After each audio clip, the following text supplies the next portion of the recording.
All right. Good morning. I know it's a busy Sunday. We'll get this out of the way pretty quick since everybody already knows what we got to do here. However, yesterday's ownership was very not telling to an extent, but hold on, I gotta get this in this in. The ownership was much more in line of where at least I thought it would come in at with certain drivers, pushing 40, 50%, the good guys in the back. And then you had most other guys around like mid-teens to 20. Smithley was under owned. That was kind of weird.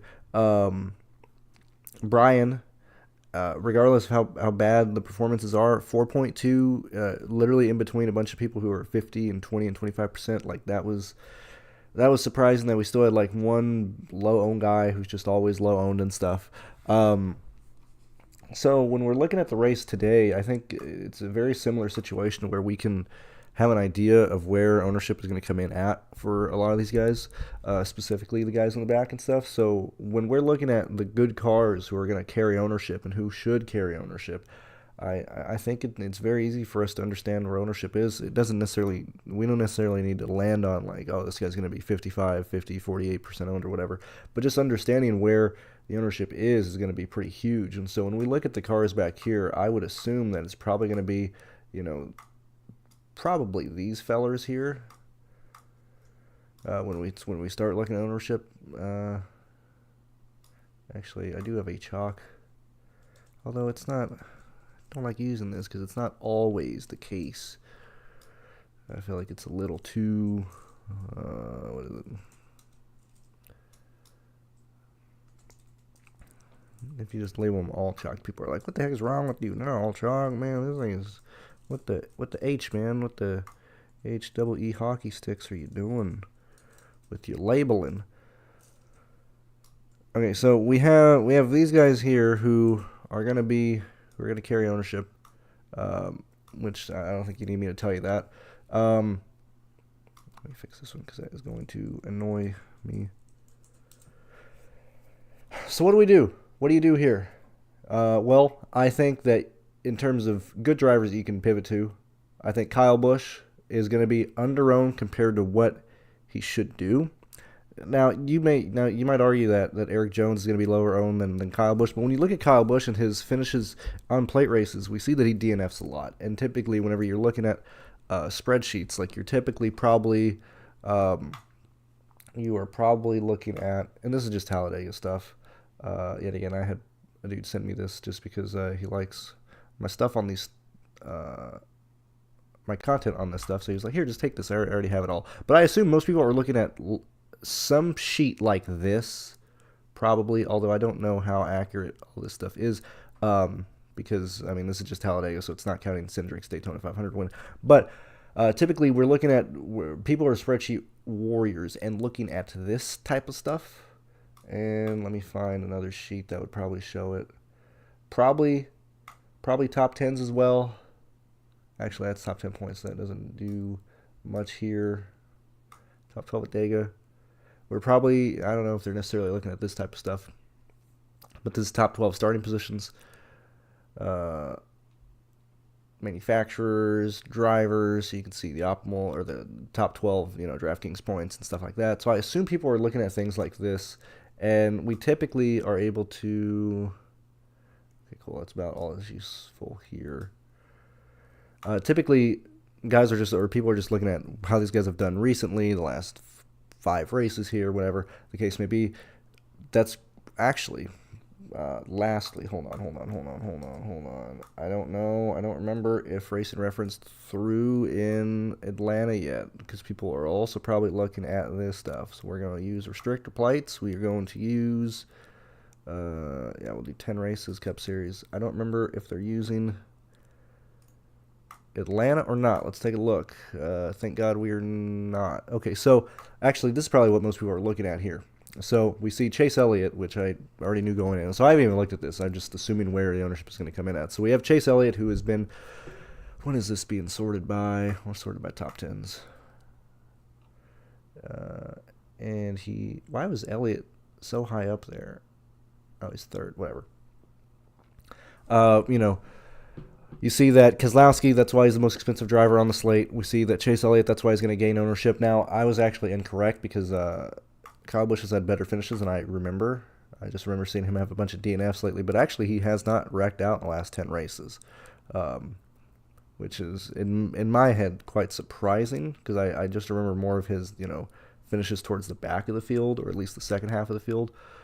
So that is something to take note of, but Eric Jones, as I said, he's probably going to carry ownership because these guys are in the back. Buscher has been phenomenal recently, starting in the back. Chastain starting in the back. So when you look at Elliott, Kyle, Jones, Buscher, Chastain, compared to where they are starting today, Elliott, Jones, Buscher, Chastain, where are we at? Chastain, like that. That's why these guys that's why these people are going to carry ownership. Like it's very easy to understand where people are going to go, understand why they're going in those situations, and be aware of that.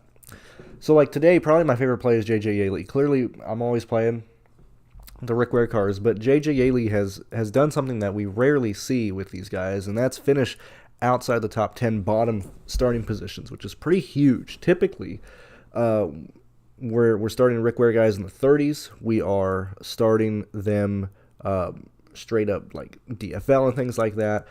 Like there's a lot of not a lot of risk per se, but typically like they can't lose you points. Whereas if this race goes green, this race doesn't have a lot of wrecks, whatever the case may be. JJ Haley can lose you a lot of money today. Brennan Poole can lose you a lot of money today because they not only have to pass people who get wrecked out, they actually have to make positions in this race in general, which I think is just a phenomenal tournament play. I think what you do today is you just build lines and absolutely mandate that your lineups have two of Yaley, Poole, Ty Dillon, BJ in every single one of your lines. Play the chalk. Don't play the chalk. It doesn't really matter. But Yaley, Poole, and BJ McLeod are my favorite plays, and I am going to have 65% of them. And I always do in general, but I think there's pretty big leverage on Yaley and Poole specifically. Poole got taken out late in the race at Daytona in a situation where he was just on the inside lane. He was going to make it through the race, barely got reverse bumper hooked, and then plowed the inside wall. If that doesn't happen, Poole finishes far better than where he finished at Daytona a couple weeks ago. What in the fuck? We don't even. This is what I mean. Like Racing Reference is actually terrible. Because I know for a fact Brennan Poole was in the Daytona race. He's right here. Racing, like, come on, guys. Like, it's not that hard to code stuff, man. This isn't code. You're just pulling from a database. I know Poole raced at Daytona a few weeks ago, and he's just not even listed here of drivers who have made Super Speedway starts. That is redonkulous. That is insane. The laziness of this crap. But yeah, so like Poole got destroyed late in the race, finished dead last. If he doesn't get through that, we didn't have a lot of wrecks in the Daytona race, which was very, very depressing, very sad. Certainly not like 2 years ago, but yesterday's race, literally all the people that you would play in the back just got involved in the wrecks, just bad breaks there, with Poole and Chandler Smith working out and stuff.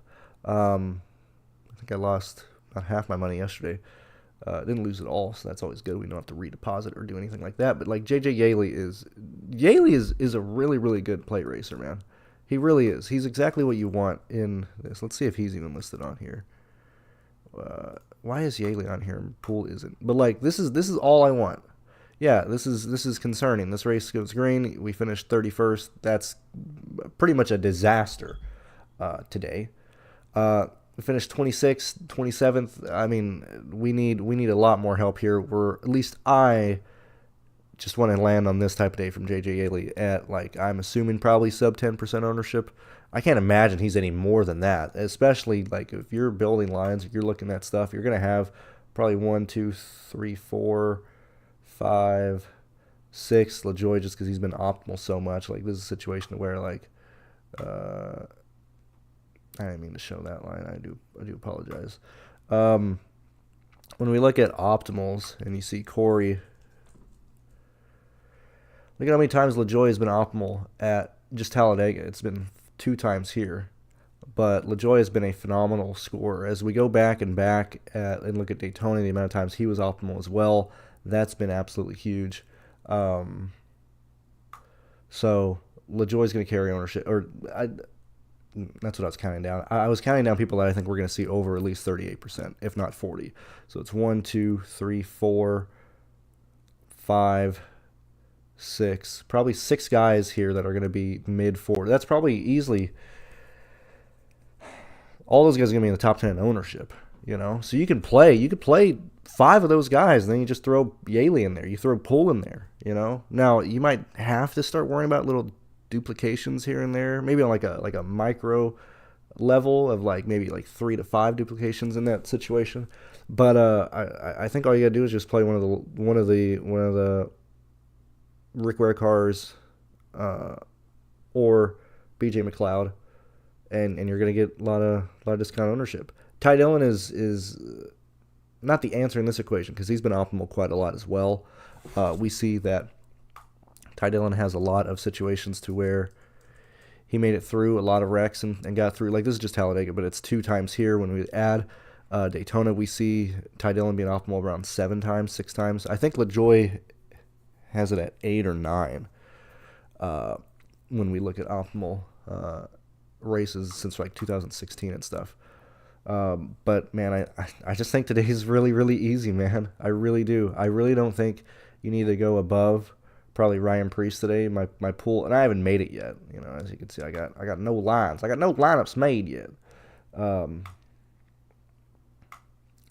But my player pool is probably going to be at Harrison Burton to Carson Hocevar. Majority of my money will be on Yaley, Poole, Haley, Dillon, BJ McLeod. I'm going to try and do my best to be overweight on Chandler Smith to the field, probably have him around 40%. I want to try and be overweight on Daniel Suarez, especially in comparison to Elliott Busher, Kyle Busch, and Jones. I'm going to move. I want to try and land on maybe to 20 to 30% of each of these guys. I want to try and be at 35 to 40% on Suarez. So that's like, 7 to 8 lines of my 20. AJ Allmendinger, I don't know if he's going to be owned now that I think about it as much, which makes a lot of sense. Like, I mean, you want to talk about like actual stacking potential and like actually building for like the way races play out. Like, you have the colleague stack right here just given to you in the back of the field. Like, are people not going to pay attention to that? Like, you have Haley, AJ, and Chandler Smith together. Playing those 3 makes a ton of sense. You know they're going to ride together all day. You know they're going to ride in the back all day. I doubt we're going to see them drive up to the front in stage 1, stage 2. Stage 3, whatever happens, happens. But Haley, AJ, and Chandler Smith are... Actually, I'll just start ranking these down. So the guys that I want to be over are these fellas here. Probably Hocevar as well. We'll see. But everybody I have an A, I want to try and have at least 60 to 70% on in comparison with where the field is going to go. I really do think that's the way to go. And then trying to think, because if I go 60 to 65%, 70%, that's 14 to 12 lines, 14 to 11. Yeah, that's perfectly fine. And then I can dick around probably with 4, not really being heavy on these guys, chasing the chalk. And I think that's about it, man. In terms of guys that I actually am interested in playing up top, Preece, I know I said Harrison Burton, but I do kind of want to play Preece. I am concerned that the Wonder Bread is going to... I doubt it will. People aren't that stupid. But Preece at 19, I think, makes an interesting play. I think Harrison Burton at starting 21st makes an interesting play. I think Ty Gibbs starting 22nd makes a pretty interesting play. And I might actually... This is a tough one. So that's 4 positions. 1, 2, 3, 4. It might be a really good play to be overweight on just the guys I have an A, and then actually be overweight on, maybe not even overweight, but have exposure probably in the 10 to 20 range, so probably 3 lines each of these guys here. We really just wanted to avoid these 4. And that's really what it is. So just bumping up and taking the risk that, Harrison Burton finishes 16th and, Christopher Buescher finishes 17th, where Buescher's still going to outscore you, but that difference is probably going to be pretty huge because these guys are going to be massively owned, especially if you throw it in like SaberSim or something. Like, what is that going to do here? What is that going to do? Let's run a SaberSim real fast because I know for a fact I'm not gonna run any of the stuff that they give me for these races, but I want to see where they end up coming in at. So this is where I'm like, I typically don't like putting SaberSim up on the screen and stuff, but like projections don't matter in this race. I'll run it post. Or fuck it. Fuck it. We'll do it real fast. We'll just do 1,000 lines. I just want to see what this is wanting to do. Because I assume we're gonna get a lot of Elliott. I assume we're gonna get a lot of.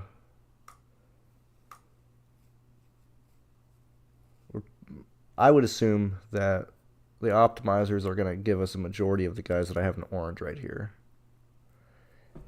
I think it might actually be easier. Like, I might be, like, big braining myself into thinking I even need to fucking play the guys in orange here. Like, I would much rather play Suarez than Elliott, Buescher, Kyle Busch, or Jones. I would much rather play Chastain than those 4 guys. I'd much rather play Stenhouse and Corey. I think, the more I look at this, I might just go back to my old ways of just fucking fading all the fucking big plays. Let's see what this is at. Yeah, so we're getting... where are we at here? Let's look at exposure here. So, SaberSim, just bare run. I didn't put in any shit or whatever. Stenhouse, Chastain, Hocevar, LaJoie, Jones, Buescher, Elliott, Suarez, Kyle Busch, AJ were the top guys. And that, which is pretty easy to tell here. In terms of ownership that they're giving to people, they have Hocevar is the highest, which I think that is not. That's at 38, which that is like broken as fuck. I was hoping at least be somewhat in line, but it's not. So that's a useless thing to look at. So, how big is this fucking contest? This is. Oh, we'll see how fucking disastrous this goes, man. I got creamed at Bristol. I'm so fucking annoyed, man. I got 1 line in Survivor left, but this is. Oh no, he's got 0. He's got 0 balance. Oh man, we can't trust this man. What is this? Oh man, that's 11,000. Yeah, dude, I like even yesterday, first time ever, I really like, yeah, fuck it. Let's try and chase the optimal. Let's chase the good guys. I played a ton of Zane Smith. I played a ton of all the guys who fucking died who also carry ownership. So, like, yeah, just going back to my fucking ways. Yeah, bro, let's just fade these fucking dudes, man. You do this, you make lineups that avoid these 4, go underweight on Stenhouse. LaJoie is going to be tough. I hate this motherfucker. He'll probably go up there and race. I think this is where we're at, man. This is where I'm at. A would probably represent 50 to 65% ownership in my eyes. B would probably represent 25. C is probably going to represent, no, B would probably represent 35, and then C would probably be 25. This is, so that would be my pool. So we got 1, 2, 3, 4, 5, 6, 7, 8, 9, 10, 11, 12, 13, 14, 15 drivers to build 20 lineups with. I think that is where I'm going to go. Let's see what you guys are saying on a Sunday morning before the NFL happens. We need to be, yeah, man. Yeah, dude. Yeah, we'll see how it goes. We need the dumb one at Daytona. Yeah, I would love BJ to actually get there, but I don't know, man. I hope he just rides. I hope Darwin just rides, man. That'd be so awesome. I'd love a Darwin like top 10 finish just out of pure riding. What's going on, Kyle? I think that's really about it. I think we've touched about anything. I know, NFL is pretty huge today. We got to figure that out. Everybody has to look at their stuff. That starts in 3 hours and 10 minutos. So I think that's probably going to end it there. Real quick, let's talk about the Matt Crafton sucker punch on Nicholas Sanchez. Now, I have said time and time again, if I was ever a race car driver who was going to get in a fight, I would leave my helmet on, because what idiot is going to willingly go get punched? Oh, that's not a manly thing to do. Well, it's not a manly thing to go like shoot up high schools, okay? But like people do that now, okay? So like, of course, like if I'm gonna get in a fight with somebody, I'm leaving my fucking helmet on. I think you have to respect somebody who legit sucker punched somebody. Like, we can't hate on Crafton. We can't be mad at him. I mean, look at this man. How could you hate this man? This man is so cool. Don't be so sensitive, Nick. Jesus Christ. It's a sucker punch. I'm sorry you never got your ass whooped, okay? But in the 1940s, where Crafton was born, they used to just beat the shit out of people left and right, okay? Look, the real takeaway is that it was a hate crime from Matt Crafton to a Hispanic driver, Nicholas Sanchez. That's the real takeaway that I see from the whole thing. It's not about the sucker punch. It's not about anything like that. It's that these people are pretty they're pretty sensitive. And then I think it's hilarious that everybody's wanting to cancel Nicholas Sanchez for like, well, now it's on tape in a legal court. If something happens to Crafton, they're gonna blame you. Like, get the fuck out of here, bro. You fucking dumb fucks. What are we doing here? What else? Yeah, I think that's about it. Hopefully we flip somebody over. Hopefully we get some crashes today, man. Hopefully we get some tire blowouts. That'd be cool as fuck, man. We're starting to have tire wear here. I hope we have some just massive ones, man. I'd be so happy. This is the last good race of the year. Last good sit down with some buddies, drink a beer, have a good time. I'll be live tonight. Probably I don't know when this race is going to be over. I want to try and do a C-Fixed or something before Winstel, and certainly after Winstel I'll be doing like A-Fixed and shit like that. Or I might even do NIS tonight. That'd be a fucking disaster train wreck, but we can try that out. And yeah, guys, just have a good time. Enjoy your Sunday morning, and yeah, I'll see you guys next week for whatever track we're at next week. Is it the Roval? I assume it is. Maybe. It has to be.